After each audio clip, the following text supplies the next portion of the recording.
Hoje é dia 3 de novembro de 2020 e o Banco Central acaba de divulgar as informações contidas no chamado Relatório Focus, também chamado de Relatório de Mercado. O Banco Central, no site dele, ele listou este relatório com o dia 30 de outubro de 2020.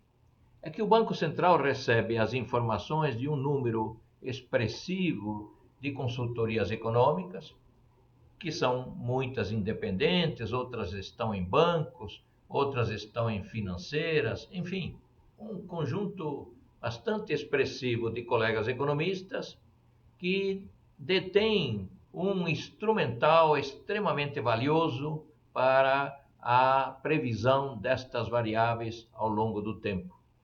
É um material econométrico muito sofisticado que permite a estes colegas economistas realizarem estas previsões sobre estas variáveis. E são variáveis extremamente importantes. E essas variáveis não são escolhidas ao acaso, são variáveis importantes, como a questão fiscal, o resultado primário, o resultado nominal, como a questão monetária, taxa de juros, como a questão cambial, taxa de câmbio. Algumas variáveis sobre inflação, nós temos aqui o IGPM, o IPCA, e temos os preços administrados. Algumas variáveis do setor externo, balança comercial, conta corrente, previsão de investimento estrangeiro direto. E também, e não menos importante, ou até nesse momento a variável mais importante, é o tamanho do tombo que a economia brasileira levará neste ano de 2020, face a esta terrível pandemia do Covid-19. Estas variáveis previamente selecionadas são objeto de análise por este conjunto de colegas economistas e eles semanalmente realizam novas previsões, ou seja, as expectativas dessas variáveis vão mudando semanalmente. Se você já está a par do modelo de inteligência artificial, podemos fazer um paralelo com estas previsões. É que os colegas economistas têm seus modelos econométricos e dia após dia a informação vai se tornando mais intensa, mais variáveis compõem os modelos, eventualmente, e à medida que ele tem mais informações, o modelo tem mais informações, ele se torna mais robusto. No limite, quando chegarmos lá na última semana de dezembro, praticamente estamos consolidando o que efetivamente ocorreu ao longo do ano. Ocorreu, porque já terminou o ano naquele momento do tempo. Ainda não terminou, estamos iniciando o mês de novembro. Então há um conjunto de expectativas que o mercado, na verdade, que esses colegas economistas estão formando e entregam até o último dia útil da semana imediatamente anterior, ou seja, lá no dia 30 de outubro, entregam essas previsões. O Banco Central recebe, as coloca em ordem crescente e divulga a mediana. Então nós estamos, a partir de agora, falando da mediana das informações coletadas pelo Banco Central e divulgadas também pelo Banco Central. Coletadas no sentido de que os colegas economistas enviaram ao Banco Central e ele fez a coleta destas informações recebidas e as coloca em ordem crescente. O Banco Central não faz previsões sobre estas variáveis neste relatório Focus. Ele faz previsões de outras variáveis, mas não dessas que estão aqui no relatório Focus. Então, vamos lá, as variáveis. Variáveis são extremamente importantes, conforme disse anteriormente. nós temos aqui o resultado primário. Mas o que vem a ser o resultado primário? O resultado primário vem a ser o desequilíbrio ou para cima ou para baixo, né? No caso aqui o déficit, porque é um desequilíbrio negativo, o déficit na conta orçamentária do governo federal. O governo federal recebe um determinado volume de dinheiro a título de impostos, né? Grosso modo são os impostos, tributos de maneira geral, e ele tem seus gastos. E é verdade, estávamos já com uma tendência interessante de queda da relação dívida-PIB no início deste ano de 2020. Ela estava tendendo a diminuir para uns 72% esta relação. Aí veio a pandemia, aí veio esse terrível vírus, que já nesse momento do tempo temos informações de que matou um pouco mais de 160 mil brasileiros. E há milhões infectados, e estamos sabendo, já pelo relato de jornais de outros países, principalmente na Itália, na Espanha, na França, no Reino Unido, e na Alemanha, este vírus está na chamada segunda onda, prejudicando terrivelmente o comércio. Então, estas variáveis relativas à questão fiscal espelham o grau de endividamento do governo federal. Aqui nós estamos vendo, olhando a penúltima linha deste relatório, que o resultado primário, como porcentagem do PIB, está sendo previsto em 12%. Isso significa algo próximo de 900 bilhões de reais. Talvez a tendência chegue até o final do ano a 1 trilhão de reais que vai se adicionar à dívida pública.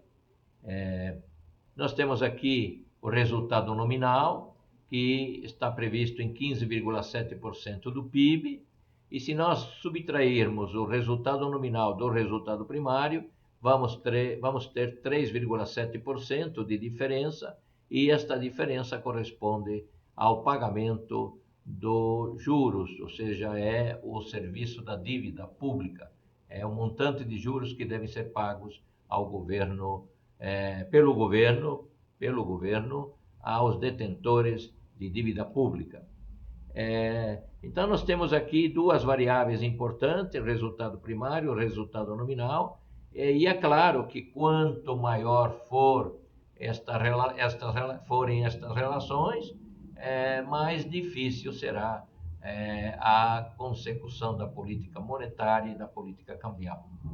Temos aqui uma taxa de juros que recentemente foi mantida mais uma vez em 2% pelo Banco Central, e a taxa Selic de 2% ao ano, e já comentamos em relatórios anteriores que essa taxa é nominal.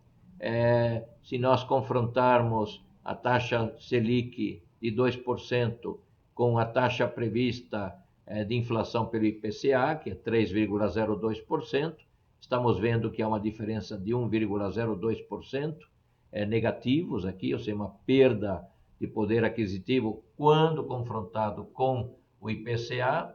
Mas repare, essa perda de poder aquisitivo é fantasticamente elevada, 18,23%, quando confrontada com o IGPM. Repare que o IGPM tem uma tendência crescente, e a previsão agora, até o final do ano, é de 20,23%.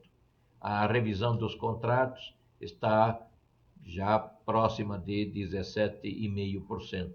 Isto é algo extremamente nocivo, pois os trabalhadores que tiveram seus salários reduzidos, os trabalhadores que perderam seus empregos, via de regra estão morando de aluguel, e se vem agora numa contingência de um aumento previsto já no dia de hoje, próximo de 18%, e a previsão é de aumentos ao longo dos próximos meses. A previsão é de 20,23%.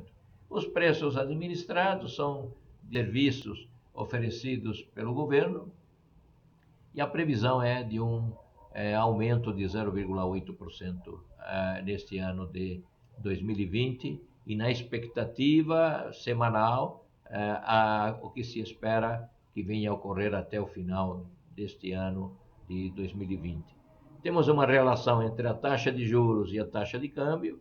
Está extremamente baixa essa taxa de juros e se ela está extremamente baixa, ela não atrai capital estrangeiro, não entram dólares, dada uma demanda de dólares em ascensão, é claro que o preço do dólar tende a subir. Se você entrar no site do Banco Central, você vai ver hoje, 3 de novembro, que a cotação está em torno de R$ 5,77, embora aqui a previsão seja de R$ 5,45 até o final deste ano. É claro que esta taxa de câmbio tem uma influência muito positiva sobre o setor exportador, que tem tido um desempenho muito mais dependente do setor do agro, e é graças às exportações de minério, de soja, etc., que estamos com uma previsão de uma balança comercial de 58,7 bilhões de dólares. O saldo da conta corrente é um dos menores desses últimos anos, de apenas 3,8 bilhões de dólares. A conta corrente, lembro a você, que é a balança comercial mais a balança de serviços, mais as transferências unilaterais. É fácil de se fechar esse saldo negativo.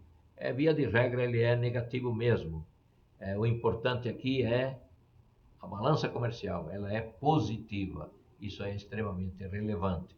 E as expectativas de entrada de capital estrangeiro se restringiram, lógico, mercê da Covid-19, está tudo paralisado ainda hoje, e mais ainda nos países europeus, e está previsto aí em 50 bilhões de dólares.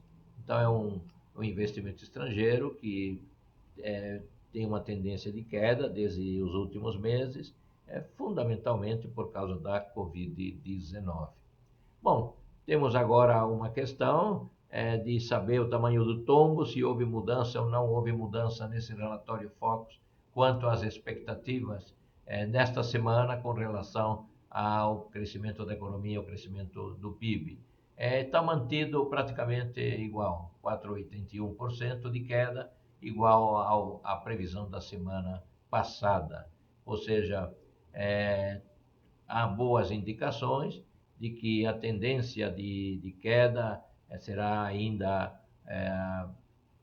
forte, mas provavelmente mais próxima de 4,7%, 4,5%, 4,7%. Aliás, 4,7% tem sido a previsão das autoridades federais, do Ministério da Economia e do Banco Central do Brasil.